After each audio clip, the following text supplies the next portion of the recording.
TV நேயர்களுக்கு வணக்கம். இன்றைய இரவு நேர பிரதான செய்திகள். முதலில் தலைப்புச் செய்திகள். ராஜபக்ச பத்திரகே லஞ்ச ஊழல் ஆணைக்குழு அதிகாரிகளால் கைது. வாகன இலக்க தகடுகள் தொடர்பில் அமைச்சர் பிமல் ரட்நாயக்க விளக்கம்.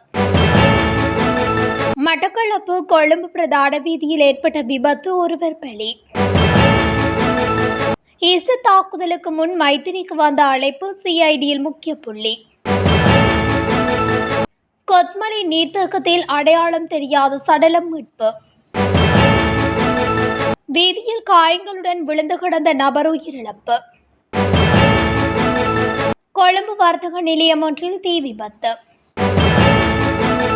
விவசாயிகளுக்கு வெளியான மகிழ்ச்சி தகவல் கிடைத்தது, அங்கீகாரம். அஞ்சல்பட்டிக்குள் இருந்த 53 தோட்டாக்கள் திகைப்பில் போலீசார். தொடர்பான விரிவான செய்திகள். நீதி மற்றும் தேசிய ஒருங்கிணைப்பு அமைச்சின் தற்போதைய மேலதிக செயலாளர் இன்று காலை லஞ்ச ஊழல் ஆணைக்குழு அதிகாரிகளால் கைது செய்யப்பட்டார். கைது செய்யப்பட்ட சந்தேக நபரான ராஜபக்ச பத்திரகே செபாலிகா சவன்குமாரி கொழும்பு பிரதான நீதவான் நீதிமன்றத்தில் ஆஜர்படுத்தப்படவுள்ளார். சந்தேக நபர் முன்னதாக இழப்பீட்டு அலுவலகத்தின் பதில் பணிப்பாளர் நாயகமாக பணியாற்றியுள்ளார். இந்நிலையில் அதன்போது ஊழல் மற்றும் பொதுச்சொத்து சட்டத்தின் கீழ் குற்றவியல் முறைகேடுகளுக்கு உதவிய குற்றச்சாட்டின் பேரில் லஞ்ச ஊழல் ஆணைக்குழு அதிகாரிகளால் கைது செய்யப்பட்டார்.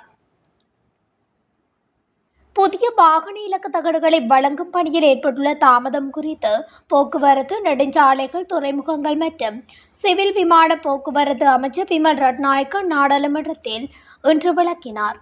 வாய்வழி மூல கேள்விக்கு பதிலளித்த அமைச்சர், 2025 ஆண்டு செப்டம்பர் மாதம் 30 வரை 1,65,512 வாகன இலக்க தகடுகள் வழங்கப்படவில்லை என்று கூறினார்.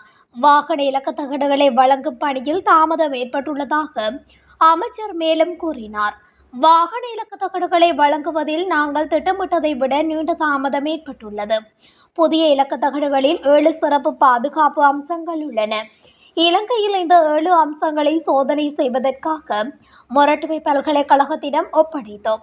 அவர்கள் சுமார் 3 மாதங்கள் எடுத்துக்கொண்டனர். அவற்றில் 6 மட்டுமே செய்ய முடியும் என்று அவர்கள் கூறினர். எனவே 7வது சோதனையை சர்வதேச அளவில் நடத்த வேண்டியிருந்தது. அதனால்தான் இந்த தாமதம்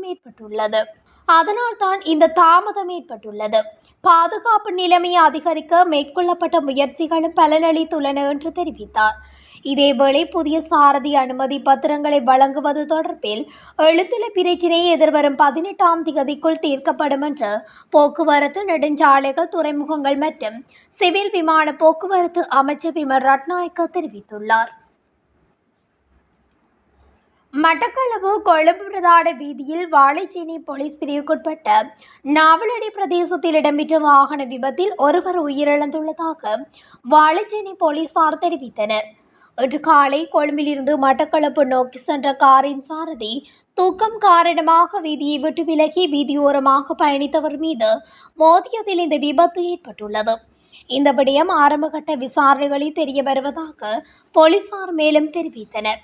இந்த விபத்தில் ஓட்டமாவடி ஒன்று பதியுதீன் மஹ்மூத் வீதியைச் சேர்ந்த 3 பிள்ளைகளின் தந்தையான சீனி முகமது இப்ராஹிம் வயது 63 என்பவர் மரணமடைந்துள்ளார்.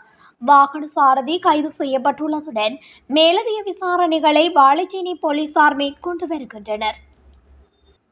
2019 உயிர்த்த ஞாயிறு பயங்கரவாத தாக்குதல்கள் தொடர்பான விசாரணை அழைப்பாணையை தொடர்ந்து முன்னாள் நாடாளுமன்ற உறுப்பினர் சஜின் வாஸ்குணவர்தன குற்றப்புலனாய்வு திணைக்களத்தில் முன்னிலையாகியுள்ளார்.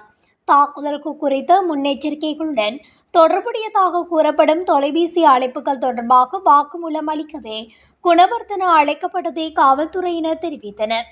இந்திய உளவுத்துறையிலிருந்து தாக்குதல்கள் குறித்து எச்சரிக்கும் அழைப்புகள் தனக்கு வந்ததாக முன்னாள் ஜனாதிபதி மைத்திரிபால சிறிசேன முன்னதாக அளித்த வாக்குமூலத்தை தொடர்ந்து இந்த விசாரணை முன்னெடுக்கப்பட்டுள்ளது. எனினும் தொடர்புடைய தொலைபேசி எண்களை ஆய்வு செய்ததில் சம்பந்தப்பட்ட அழைப்புகள் சஜின் வாஸ்குணவர்தனவினால் செய்யப்பட்டதற்கான ஆதாரங்கள் கிடைத்துள்ளதாக புலனாய்வாளர்கள் கூறியுள்ளனர். இந்த கண்டுபிடிப்புகள் தொடர்பாக குற்றப்புலனாய்வு அதிகாரிகள் தற்போது அவரது வாக்குமூலத்தை பதிவு செய்து வருகின்றனர்.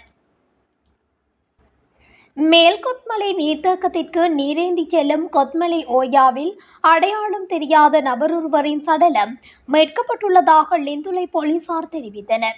ஹட்டன் நூரெலியா பிரதான வீதியில் லெந்துலை பகுதியில் கொத்மலை ஓயாவில் சடலம் ஒன்று மிதந்து கொண்டிருப்பதாக போலீசாருக்கு பொதுமக்களால் தகவல் வழங்கப்பட்டுள்ளது. இதனையடுத்து குறித்த பகுதிக்கு விரைந்த போலீசார் சடலத்தை மீட்டனர். அதன் பின்னர் நுவரெலியா நீதவான் சம்பவ இடத்துக்கு வந்து பரிசோதித்த பின்னர் பிரேத பரிசோதனைக்காக நுவரெலியா மாவட்ட பொது வைத்தியசாலையின் சிறப்பு தடயவியல் வைத்தியரிடம் சடலம் ஒப்படைக்கப்படும் என லிந்துலை போலீசார் தெரிவித்தனர். இந்த சம்பவம் குறித்து மேலதிக விசாரணைகளில் லிந்துலை போலீசார் மேற்கொண்டு வருகின்றனர். கொழும்பு பியகம பிரதான வீதியில் காயங்களுடன் விழுந்து கிடந்த நபரொருவர் கொழும்பு தேசிய வைத்தியசாலையில் அனுமதிக்கப்பட்ட பின்னர் உயிரிழந்துள்ளதாக பெலியகொடை போலீசார் தெரிவித்தனர். இந்த சம்பவம் நேற்று மாலை இடம்பெற்றுள்ளதாக போலீசார் தெரிவித்தனர். உயிரிழந்தவர் தொடர்பில் இதுவரை எந்தவித தகவல்களும் கிடைக்கவில்லை எனவும் போலீசார் தெரிவித்தனர். இது கொலையா அல்லது விபத்தா என்பது தொடர்பில் போலீசார் விசாரணைகளை ஆரம்பித்துள்ளனர். சடலமானது கொழும்பு தேசிய வைத்தியசாலையின் பிரேத அறையில் வைக்கப்பட்டுள்ளது. கொழும்பு பனிப்புட்டிய தெபானாம பகுதியுள்ள வர்த்தக நிலையம் ஒன்றில் தீ விபத்து ஏற்பட்டுள்ளது. குறித்த பகுதியில் உள்ள பிளாஸ்டிக் கடையொன்றிலேயே தீ விபத்து ஏற்பட்டுள்ளதாக குறிப்பிடப்பட்டுள்ளது. இதன்படி தீயினை கட்டுப்படுத்தி கோட்டை மாநகர சபையின் 2 தீயணைப்பு வாகனங்கள் சம்பவ இடத்துக்கு அனுப்பி வைக்கப்பட்டுள்ளதாகவும் தெரிவிக்கப்பட்டுள்ளது. 2025-2026 பெரும்போகத்தில் நெல் பயிரிடும் விவசாயிகளுக்கு உரத்திற்கான நிதி மானியங்களை வழங்க அமைச்சரவை ஒப்புதல் பெறப்பட்டுள்ளது. 2025ஆம் ஆண்டிற்கான உரத்திற்கான நிதி மானியத்தை வழங்குவதற்காக 33,500 மில்லியன் ரூபாய் ஒதுக்கப்பட்டுள்ளது. மேலும் 2025-2026 பெரும்போகத்தில் பயிரிடப்படும் என மதிப்பிடப்பட்ட நெல் மற்றும் பிற வயல் பயிர்களின் மொத்த பரப்பளவை கருத்தில் கொண்டு உரத்திற்கான நிதி மானியத்தை வழங்க சுமார் 5 பில்லியன் ரூபாய் மேலதிக ஒதுக்கீடு தேவைப்படும் என்றும் மதிப்பிடப்பட்டுள்ளது. அதன்படி உணவுக் கொள்கை மற்றும் பாதுகாப்பு குழுவின் பரிந்துரையின் அடிப்படையில் உரத்திற்கான நிதி மானியங்களை செலுத்துவதற்காக 5 பில்லியன் ரூபாவை கூடுதலாக வழங்குவதற்காக பரிந்துரைக்கப்பட்ட முன்மொழிவுக்கு அமைச்சரவை அங்கீகாரம் கிடைத்துள்ளது. விவசாயம், கால்நடை, காணி மற்றும் நீர்ப்பாசன அமைச்சரும், வர்த்தகம், வணிகம், உணவு பாதுகாப்பு மற்றும் கூட்டுறவு அபிவிருத்தி அமைச்சரும் கூட்டாக இந்த முன்மொழிவை சமர்ப்பித்திருந்தனர். இரத்தினபுரி மத்தியகுட பிரதேசத்தில் வீடொன்றில் பொருத்தப்பட்டிருந்த அஞ்சல் பெட்டிக்குள் 53 தோட்டாக்கள் கண்டுபிடிக்கப்பட்டுள்ளதாக மத்தியகுட போலீசார் தெரிவித்தனர். மத்தியகுட போலீசாருக்கு கிடைத்த தகவலின் பேரில் இன்று மேற்கொள்ளப்பட்ட சோதனை நடவடிக்கையின் போது இந்த தோட்டாக்கள் கண்டுபிடிக்கப்பட்டுள்ளது. T56 ரக தோட்டாக்கள் 47 மற்றும் மில்லிமீட்டர் 9 ரக தோட்டாக்கள் 6 இவ்வாறு கண்டுபிடிக்கப்பட்டுள்ளது. ஓய்வு பெற்ற போலீஸ் அதிகாரிக்கு சொந்தமான பழைய வீடொன்றில் பொருத்தப்பட்டிருந்த அஞ்சல் பெட்டிக்குள் இந்த தோட்டாக்கள் கண்டுபிடிக்கப்பட்டுள்ளது. மேலும் சம்பவ தொடர்பில் மத்தியகுட போலீசார் விசாரணைகளை மேற்கொண்டு வருகின்றனர். இத்துடன் தமிழொலியின் இன்றைய இரவு நேர பிரதான செய்திகள் நிறைவடைகின்றன. தொடர்ச்சியாக செய்திகளை அறிந்து கொள்ள தமிழொலி ஊடகத்துடன் இணைந்திருங்கள்.